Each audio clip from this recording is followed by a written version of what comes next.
Hello, dear friends. Yesterday, I was listening to a podcast, and one of the main topics on the podcast was the understanding of credits and how important it is to pay all of our debt on time, and to make sure that the only debt which stays with us is really for very big things like mortgage, like something really big, something really important. And for me, if you don't have a house, that will be the most important thing to have debt on. But even that debt should be paid as early as possible.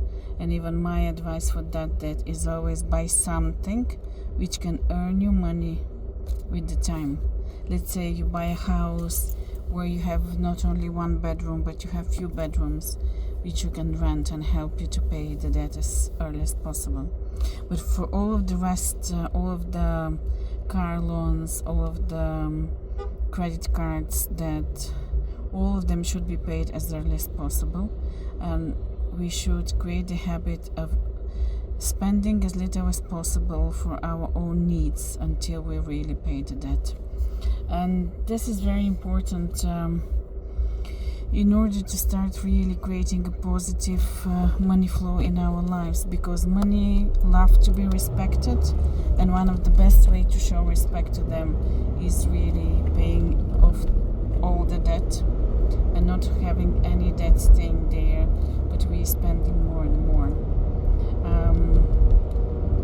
And I'm going to do for you a separate video about credit cards and debit cards, because for me they're a very interesting topic. Not everybody really knows what is behind each of them. Not everyone really understands the benefits of one or the other. And as well, I'm going to talk to you about my favorite bank, which is Revolut. I really love working with Revolut. I think that they're an amazing bank, and for me they're the best bank in Europe for the ordinary people, because in Europe we have such a high restrictions in regards to credit cards and benefits of cards and things like that. In UK and United States of America, people are so much privileged in having amazing credit cards and amazing benefits. But I think Revolut are really the revolutionary bank in Europe who can really provide you with that.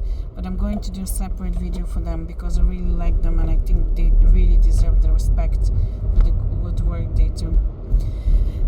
But saying all of this, when you have a credit, try to pay it as early as possible. Try to do the effort to pay more if possible. And I know it's not easy, but good planning can be put in place, and even talk to the bank how it is possible to be done. And if you're in a difficult position, of course, ask the bank to help you if possible. But always find ways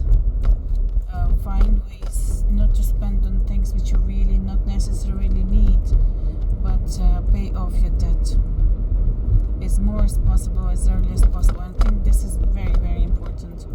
And then paying off the debt and creating the emergency fund and the saving funds we need, and then having your own big goal for saving money for your first house if you don't have any house. And I think for anyone who doesn't have their own house, make that your life priority. For me, this is very important, and I think for many people it is very important, especially if you're very young. If you just start earning your own money, do your best effort. Even if you have to buy it together with a friend, even if you have to buy it together with a parent, even if you have to buy it together with the state, because some states actually allow for people to have the state as a co-owner of the house, and after that you can pay it back. I live in Ireland, in the Republic of Ireland, and I can say there are good few schemes who really help people with their first purchase, and it's absolutely worth exploring. And of course, when you do all of them things, when you buy these very big assets which are so significant, take your time, do your best research, even sometimes compromise on the area little bit, but do it in the beneficial way for you. And for me, a house can be really an asset. I know many financial advisors and many real good gurus on money, like the author of Rich Dad Poor Dad, one of my favorite books. He really talks about the fact that your personal house is not your asset. And I agree with him 100% in the way he explains it. But saying all of this, I disagree that it has to be limited to be only your expense but not your asset. I absolutely think that with clever thinking and with good preparation, actually your own personal house can be turned into your biggest asset. And this asset may play such a big role in your life. It's really, really unbelievable. So yeah, I think go and seek advice and think, and always think bigger. I did an advisory for one beautiful lady, and the thing with her was that she needed to buy a house or apartment. She had the money, the deposit and everything, but her limited thinking really restrict her from seeing the benefits of finding the right place for her and her family, and that made a huge difference at the end of the day. Because I did the consultation with her, and I was advising her that she really has to go and to buy bigger, and she had the opportunity. She just had to make a bit of sacrifice on the street and the address, and that makes such a huge difference afterwards for her. Just because living in a smaller place creates totally different dynamic in the family, very, very different. And I know some people think, oh, but my address is very important. It's very important to me to be in a great area. Yes, you still can be in a great area, but you still can maximize everything what you can take out of this asset. So in her case, when I did the advice with her, I'm sorry, apologies, was that she could buy an apartment, a 2-bedroom apartment for her husband and her child, or she could buy actually a house. And what she needed to do was just to look around a bit further on the few streets behind her, and she could find really the big and wonderful house she needed. But she didn't look at it this way. She was just thinking, oh, I need to be to this particular location. And afterwards she was really sorry, because she realized how important it is to have bigger space, and how important it is to have your garden, how important it is to have your garage, to have the extra room basically in your property.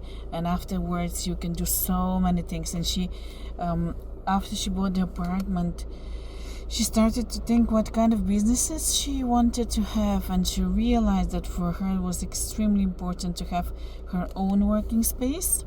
And at this situation where she bought her apartment, she couldn't have that, and that really restricted her in regards to income, or restrict her in regards to having the safe home environment where she can really relax and feel happy, and really have her own space for all of her spiritual work.